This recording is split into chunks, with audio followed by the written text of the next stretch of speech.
Et sans attendre le verdict du 7 mai, une autre bataille est déjà lancée, c'est celle des législatives. La question se pose particulièrement chez Emmanuel Macron, même si on aura l'occasion d'y revenir aussi pour Marine Le Pen dans les prochains jours.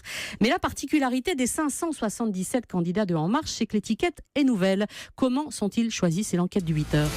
Bonjour William Galibert. Bonjour. En Marche a reçu près de 15 000 dossiers de candidature et après le premier écrémage local, on va dire, la suite se joue dans le secret du QG de campagne. Oui, au 5e étage, une pièce où s'enferment les 9 membres de la commission d'investiture. Téléphone portable interdit, session de 12 heures de travail face à eux, un peu de café et des piles de dossiers. Sur 577 circonscriptions, 420 candidats ont déjà été investis. Les critères: pas de casier, diversité, une moitié de femmes, et puis le renouvellement, la moitié des candidats sera issue de la société civile. Mais évidemment, c'est l'autre moitié, la moitié politique qui pose le plus problème. Et là, ce sera En Marche et rien qu'En Marche. Pour les députés sortants, ça veut donc dire quitter le PS ou quitter les Républicains pour être adoubés.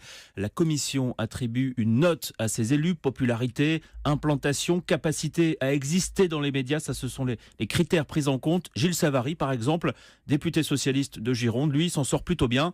Il a obtenu un 7 sur 10. Alors cela dit, William, se débarrasser de cette étiquette PS-là, c'est un choix qui plonge beaucoup d'élus socialistes dans l'embarras. Et ils le font savoir. Elisabeth Guigou a déjà appelé une dizaine de fois un membre de la commission d'investiture d'En Marche, dont le téléphone est saturé par les SMS de socialistes. Le ministre Jean-Marie Le Guen a aussi insisté sur le thème: attendez, on a appelé à voter Macron, vous n'allez pas nous mettre un candidat En Marche dans les pattes? Réponse: il n'y aura aucun passe-droit.